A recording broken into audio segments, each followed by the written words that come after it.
4살짜리 아이가 할머니 시신과 함께 3일간 잤다가 발견돼. 잊혀진 보호자, 남겨진 아이들의 숨겨진 고민. 나는 버려진 아이들이라는 말을 들을 때마다 형언할 수 없는 씁쓸함이 가슴에 솟아오른다.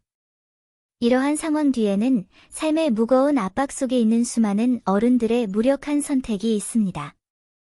모두가 더 많은 돈을 벌고 가족에게 더 나은 삶을 제공하고 싶어 하지만 현실은 마치 잔인한 객관식 문제와 같습니다. 아이가 없으면 가족을 부양할 생계를 꾸리기 어렵고 일에만 몰두하다 보면 아이를 꼭 껴안은 팔을 느슨하게 해야 합니다. 슬픔과 무기력함이 이 가족들을 단단히 얽어매는 빽빽한 그물에 얽혀 있습니다. 교향동과 상매이의 경우도 마찬가지입니다. 그들은 4살밖에 안 된 사랑스러운 딸이 있습니다. 가능한 한 빨리 자신의 집을 살 돈을 더 모으기 위해 그들은 딸을 고향에 두고 어머니에게 맡기기로 마음먹었습니다. 시부모. 시어머니는 오랫동안 혼자 사셨고 매우 외로우셨습니다. 손녀가 함께 가는 것을 보고 매우 기뻐하셨습니다. 아이들의 웃음소리는 집에 새로운 활력을 불어넣었고 시어머니의 마음의 공허함을 채워주었습니다. 나는 이것이 무력감에서 나온 적절한 조치라고 생각했지만 현실은 만족스럽지 않았습니다. 자녀가 집에 없을 때 부모는 매일 전화해서 걱정을 표하고 안부를 묻고 전화로 자녀와 소통하고 상호작용하며 부모와 자녀 사이의 소중한 정서적 유대감을 유지해야 합니다. 그러나 교향동 부부는 바쁜 일정과 피로로 인해 심연에 빠져든 듯 열흘 동안, 아니 반달 동안 집에 전화하는 것을 기억하지 못했다. 시어머니도 검소한 사람입니다. 전화통화는 항상 돈이 든다고 생각해서 최대한 저축하려고 합니다. 아이들을 위해 음식을 사려면 돈을 저축하는 게 낫겠죠. 그래서 거의 그녀는 자녀들과 연락하기 위해 주도권을 잡았습니다. 4살밖에 안 된 아이들은 아직 무지한 나이이고 세상에 대한 호기심이 가득하다. 많은 것을 천천히 배우고 인도해야 한다. 하지만 할머니는 나이가 많고 에너지가 부족해요. 할머니는 손녀가 잘 먹고 잘 입고 아프지 않고 울거나 소란을 피우지 않기를 바랄 뿐이에요. 교육에 관해서는 선생님이 걱정해야 할 일이라고 생각하셔요. 아이가 학교에 간 후 그녀는 아이가 원하는 것을 하도록 내버려 둡니다. 집과 마당에서 놀아요. 요즘은 각종 질병이 빈번하게 발생하고 노인들은 신체적으로 허약하여 실신하거나 질병으로 사망하는 경우가 드물지 않습니다.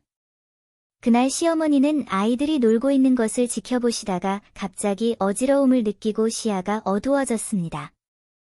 그녀는 손녀에게 할머니, 침대에 누워서 잠깐 쉬세요. 혼자 놀 수 있어요.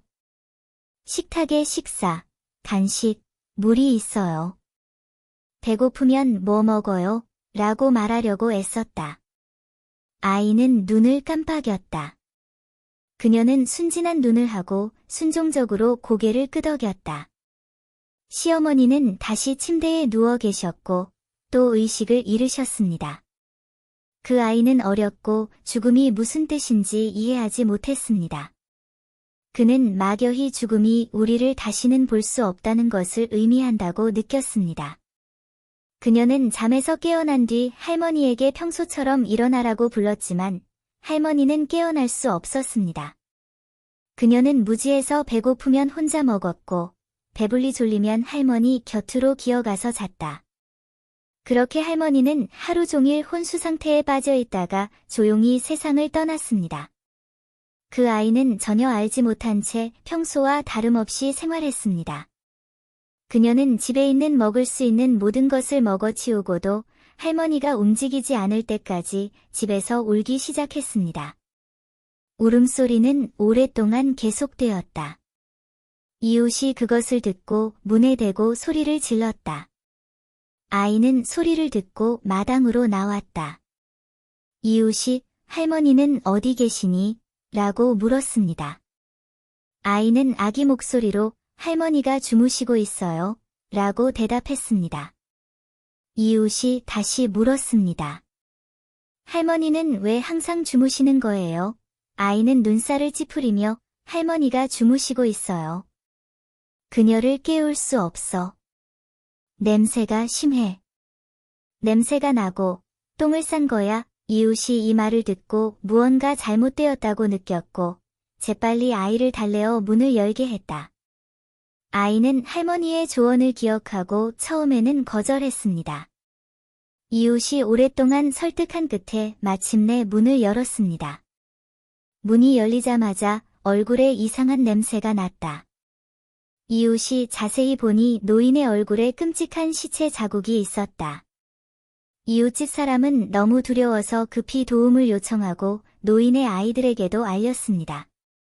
아이는 여전히 할머니를 그리워하며 울고 있었습니다.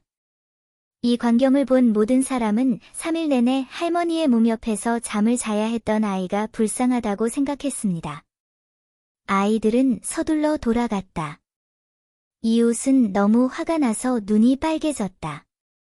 그는 달려가서 교샹동을 때리며 소리쳤다. 아이들이 집에 있는데 매일 전화하는 줄 모르니? 전화 못 받더라도 지나가다.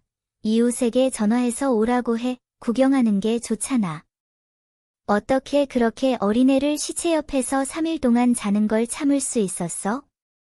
이 비극은 남겨진 자녀를 둔 모든 가족에게 경각심을 일깨워주는 사건입니다. 고향을 떠나 직장에 다니는 부모들이 집에 계신 노부모님의 전화번호를 기억하는 것뿐만 아니라 이웃집에 직접 찾아가서 연락처를 남기고 이웃의 전화번호를 물어보는 행동도 실천해 주셨으면 좋겠습니다.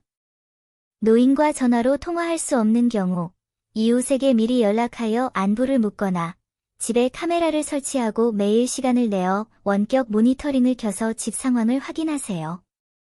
이런 식으로라면 우리는 누구에게도 알려지지 않은 채 노인이 세상을 떠나고 어린아이들이 두려움과 무기력함 속에서 홀로 죽음을 맞이하는 비극을 피할 수 있을 것입니다.